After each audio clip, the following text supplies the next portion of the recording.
gotta pick a lock, right? No. Why would you say that? Well, you're, you know, urban? Telltale's The Walking Dead Season 1 was simply a masterpiece. It had an amazing story and was the best game in the series. It really is no wonder that this game won Game of the Year.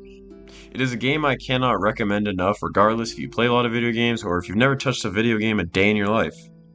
Telltale's The Walking Dead and all of Telltale's installments has you take control of a character or characters and play in this movie-type video game where the gameplay itself isn't really the main focus, but instead the story and the choices you make being the focus point.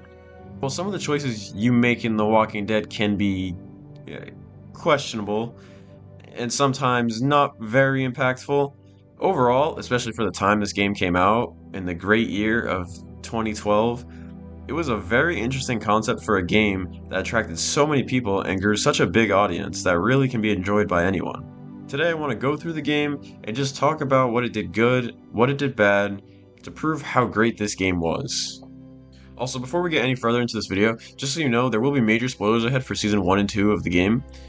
If you have not played these games yet, please go play the games first and come back. The games really are just something truly special and cannot be enjoyed the same way if you're spoiled. But you have been warned.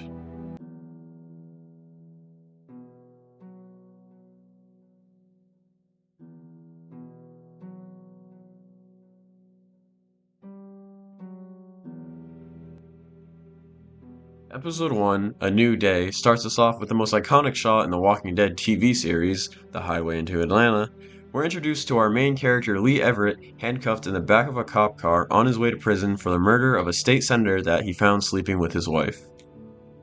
The police car is run off the road after a walker walks into the road and is hit by a car, sending them off the road and down into the woods. Lee wakes up and finds a little girl named Clementine. Clementine will be who you look after for the entire game, and it is important that they have you meet her early within the first 5-10 minutes of gameplay. We really see the relationship between these two characters build from when they were strangers into people who care about each other so much and would do anything for each other in this father-daughter relationship. There are many other characters that we meet during the game, some including cameos from the comics, Glenn and Herschel, who are also some of my favorite characters seen in the TV series. As I said earlier, this is a game about choices and how your choices affect the world around you, whether that's the death of characters or a better situation for you and your group to survive. The first big decision you are faced with is to save Carly or Doug, and yes, while there is a choice earlier to save Sean or Duck, it's a pretty unimportant choice, as no matter who you pick, Duck will always live and Sean will always die. Your choice will just give you brownie points for either Kenny or Herschel, so in your first big decision, you have to choose between Carly and Duck, who you've known for about the same amount of time, and really it's just a choice on who you like more. I personally always choose Carly because she seems like the more interesting character, and she's a good shot, which makes her seem even more valuable in the Walking Dead universe. It always seemed like an obvious choice to me, but to my surprise, the players' choices on this are pretty evenly split, with Doug actually being saved more. This is another highlight of the game. The ability to see other players' choices at the end of the episode, with some being more one-sided than others, even when you think you made the right decision and it was an obvious one, there are people who disagree and went the opposite way. And while I do believe seeing other people's options is a great feature, it does not stop the game from having a lot of choices not having a very big impact. Like I said earlier in the video, we see this with the Duck and Sean choice. No matter what you choose, sometimes your choices do not matter. And this isn't the only time this happens. It can be seen time and time again, like saving Carly or Doug can be a little change the story, but will not affect it much, and whoever you save will die to Lily anyways. This can also be seen if you choose to kill Larry or not when he's having a heart attack and passes out when locked in the freezer to prevent him becoming a walker. Again, you would think it is another great choice, but really it doesn't matter because whether you choose to kill him or not, Kenny will still drop a salt lick on his head. One of the biggest pointless choices is if you choose to cut off Lee's arm or not after he is bit. It would have been nice if this decision mattered, but because if cutting off Lee's arm would have kept him alive, they would have to have him in the next game, which obviously, because people choose different things, they can't make a game with Lee fully in it, and then the same game with him not in it at all in Season 2. Which shows up a lot later in the game's sequels, for example with Kenny and Jane in Season 3, given their forced, lame deaths that no one was a fan of. They make you feel like your choices didn't matter and that you just prolonged their death for a short while. Again, a lot of this happens because of limitations by what they want to do with their game, having the story always go in a certain direction. However, though, it can't be overlooked that while some choices ultimately don't matter, some do, more than others that you can see all the way in Season 4 from a choice made in Season 1. Which is a very cool callback, especially when the game can remind you of a choice or people that you cared about from so long ago. But we are still only talking about Season 1. But it is hard not to talk about the other seasons when talking about this game because Season 1, even with all of its limitations, is the best season that Telltale has ever made and can be most apparent between the relationship with Clementine, Lee, and most importantly, the player. See, while the main focus is on Lee and Clementine's relationship, you as the player also get dragged into that relationship, caring about both of the characters, regardless if either of them are not as happy with the other. It is an amazing father-daughter relationship that we see in many sources of media, and dare I say it, I think that this is easily the best one. Lee and Clementine are so perfectly written and have such great dialogue options with each other, it almost feels like they have a real relationship, like they are real people. Daddy said it's called a salt lick. Yeah, but don't lick it. It's gross. Did you lick it? I don't know. We get to see Lee start off as a man on his way to prison, thinking his life is over, and it really just, he's in a bad spot. When suddenly, the world ends, stopping him from going to prison. This makes him, in a way, happy that the apocalypse even started, not because he doesn't have to go to prison anymore, but instead because he knows, without the apocalypse starting, he would have never been able to meet Clementine and have this relationship in which he can't imagine a world now without her before he met her in that treehouse, before he got in that cop car. And Clementine, while not as mature and able to feel the same emotions as Lee, still cares so much about him, looking to him as a father figure and growing to care about him more and more than anybody else. These two characters are each other's world now and will not let anything get in between that until something does.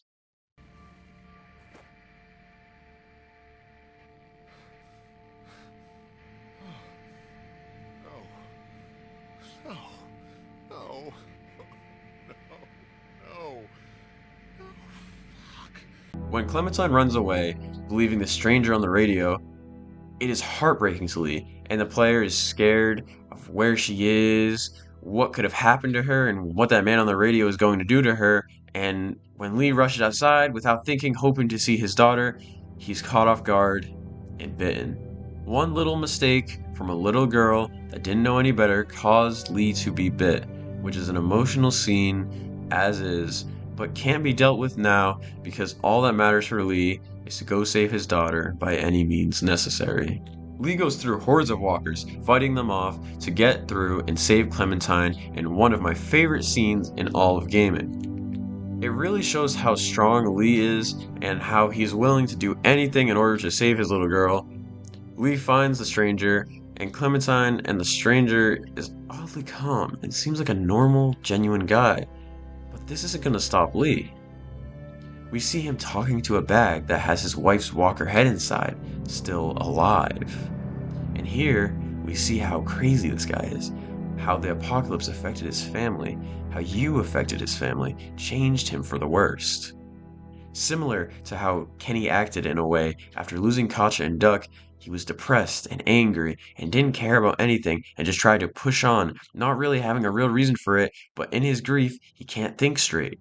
And after Lee sees how the stranger and Kenny and everybody else who loses their family act after losing the ones they love, and sees how it could have been him if Clementine were to die, in a way, I believe Lee was grateful. Even though he did not want to die, he does not want to imagine a world where Clementine is dead and he lives, because that is such a horrible thought and he can't imagine even going on after that, or what it might make him become. He could have been like the stranger, but was spared from that pain and instead, in the moment, with the help of Clementine, kill the stranger and head out for Lee to bring Clementine to safety. On their way through the horde, using walker guts, they spot Clementine's parents and Lee tries to get her to keep going, as it is a horrible situation, but they can't stop because all the walkers are around and Lee could turn at any moment and then he passes out. He wakes up in a police station that Clementine dragged him into, and this is where these two characters must say goodbye. As sad as it is, and as hard as Lee tried, it doesn't matter. He's going to turn, and has to prepare Clementine as much as he can before he dies. He gives her as much knowledge as he can in his last few minutes alive, and the player is given one last option. Shoot Lee to prevent him from turning, or leave him to turn so she doesn't have to do anything as horrible as kill her own guardian. And this scene is something else. It is so emotional, and I still remember the first time I watched this scene, and I cried, and I'm not ashamed to admit it. It really is such an emotional moment, especially when you really care about the characters. Let me just play it for you, as I can't explain how good it is. No, don't worry. All right.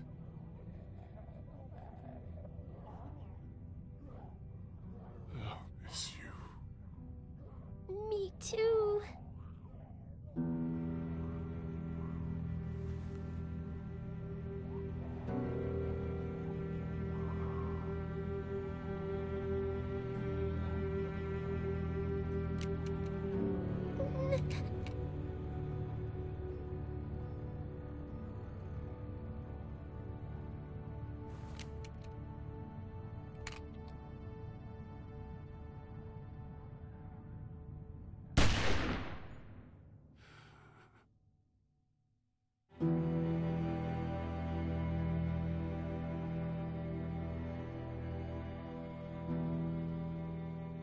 And with that final breath that Lee takes that is heard, it's actually the actor of Lee, Dave Fennoy, crying from even him being emotional from this scene, which truly shows if even the actor can be affected from this while playing a role in a game, imagine how it feels to watch it out in full after you've played through a whole game.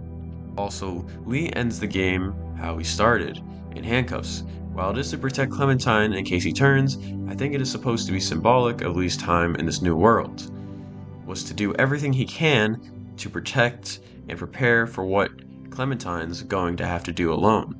I don't have much else to say though. This was an amazing game with amazing characters, and while it had its issues like every other game out there, I wouldn't change a thing about it, as Season 1 was a masterpiece. My name is Tuxedo.